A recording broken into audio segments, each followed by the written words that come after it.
And now we're getting new details about the California pot farm, which became the scene of a massive standoff between ICE agents and protesters last week. Agents managed to apprehend over 360 illegal immigrants at the farm, including 14 underage minors. And now we're learning more about the farm's owner. Glasshouse Farms president and co-founder Graham Farrar has been called a pioneer in growing so-called environmentally friendly cannabis. And he has a history of donating to Democratic candidates and causes, including a hefty $10,000 donation to Gavin Newsom back in 2018. Meanwhile, Democratic California leaders are still working to oppose immigration enforcement however they can. That includes Los Angeles Mayor Karen Bass, who's rolling out a new plan to give cash cards to families allegedly threatened by ICE. But we also are going to have a reinstitution of the Angelino card, something that Mayor Garcetti started during COVID, that will actually provide cash assistance to people. Because, you know, you have people who don't want to leave their homes, who are not going to work, and they are in need of cash. It's a couple $100s, I don't know the exact amount, and this should be available in about a week.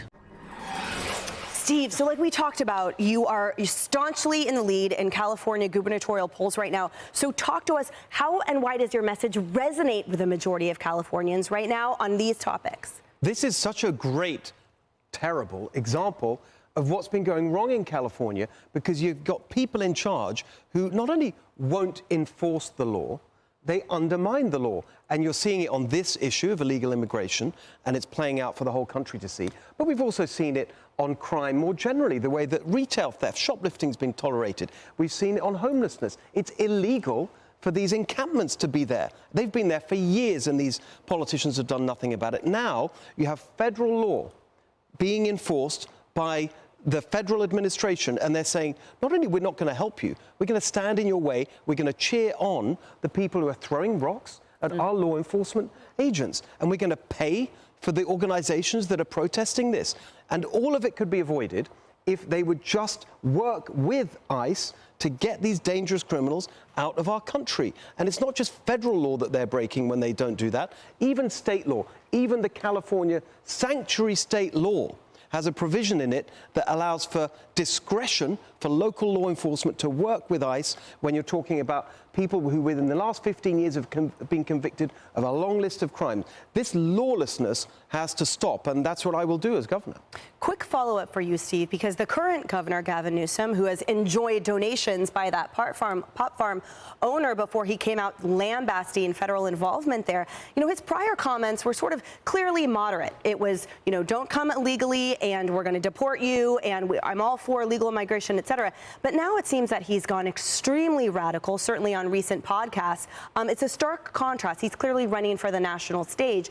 Talk to us about what that impact is on current Californians who need a governor now. Well, it seems that he's really not interested in doing his job as governor of California, because what's he doing? He's going on all these podcasts. He's in South Carolina last week. He's trolling President Trump on social media. I mean, these are the things that actually are far removed from the policy challenges we have in California. We've got the highest rate of poverty in the country. We pay the highest taxes, the highest costs for gas, electricity, water. We had the highest unemployment rate in the whole country for most of last year. Where is the response to any of that? It's non-existent. That's the kind of serious change that we need to see. But instead, you've got Karen Bass just worrying about her own re-election next year for mayor of Los Angeles after the disaster of the wildfires. Gavin Newsom clearly focused on running for president. We need someone who's going to deal with our problems in California. So I'm looking at what you gave me, the California governor statewide polls, sample size 2012 registered voters. This is a big poll. Steve Hilton leading by 19% over Katie Porter. It's tight with her until you factor in those people who can't quite make up their minds, those undecided. You say there's about 30% of the electorate out there that hasn't made up their minds. Then the gap between you and Katie Porter gets greater. You factor in Kamala Harris, Katie Porter falls to third place, and you and Kamala are battling it out.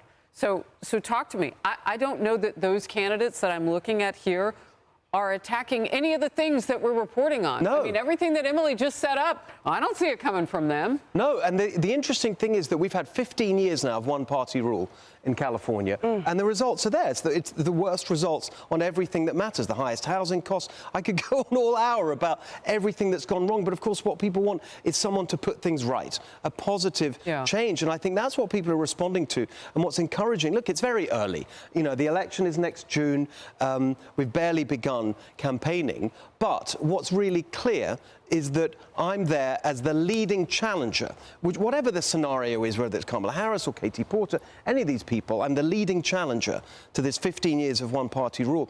By the way, it'll be a big thing for the country if we can save California. We're the fourth biggest economy in the world. Imagine how far we could power again with real positive leadership. Well, it's also just bringing sanity back to California and the country. And what happened at these farms in California, these pot farms, is the definition of insanity. And it gives you a perspective on the Democrat Party's worldview where heroes are villains and villains are heroes. Let's look at the play-by-play. So on July 10th, you have ICE and other federal authorities go and raid these pot farms. They arrest at least 360 illegal aliens, 14 children they found that they were worried about that had been rescued from potential exploitation, forced labor, and human trafficking. 10 were unaccompanied. And then, by the way, some of these individuals they arrested, guess what they've been convicted of? You've got rape, child molestation, kidnapping during the operation, according to DHS. So instead of saying, hey, look, that's really good, right? Let's praise ICE officials for saving these children, rescuing these children. What happened? You had hundreds go and protest, including, attacking federal agents, firing a gun at a federal agent. And then you have a congressman accused of doxing one of the ICE agents as well on top of it. And then, oh, by the way, just to sum it all up, the owner of the pot farm donated to Democrats. Yeah. Does that not tell you everything about today's Democrat Party and what's wrong with this party? And Rosanna, we've seen polls just recently that reflect that the majority of Americans across the board now support illegal immigration deportation in addition to those with criminal records. So the fact that you have these state officials that are refusing to work with ICE officials, that are straight up obstructing the federal government in their execution of these duties that were a mandate by the American people, and you contrast that with the will of the people, it's horrifying. I mean, you look at Mayor Bass, right? She's offering gift cards out. She's not saying exactly how much is on those gift cards. She doesn't know. She doesn't know. Wow. Harris, do you think she doesn't know? She knows she's giving out gift cards, but she doesn't know how much is on the gift cards. Another way to keep some of those people, hidden. And the city of Los Angeles, $1 billion in debt. Yes. In debt. Amazing. And she's handing out free money to people who are illegally here. And Steve, and then let's not forget about the people that were, ravaged by the wildfires. I'm not talking about the celebrities. They'll be fine. I'm sure their insurance will work at some point. But there were real working class neighborhoods that were there for generations after generations that need help. Where are they? Nothing's been done in those areas, Steve. They don't even talk about it. And people are, and the really awful thing, just very briefly, is that people are giving up the bureaucracy, the insurance, the nightmare. They're giving up, they're abandoning, and then that means you're going to lose the single-family homes. They want to build apartments and destroy the California dream. It's awful. It's so different.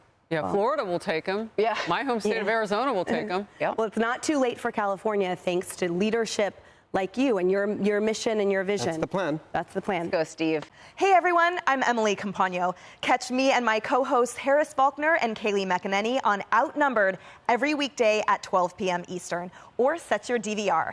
Also, don't forget to subscribe to the Fox News YouTube page for daily highlights.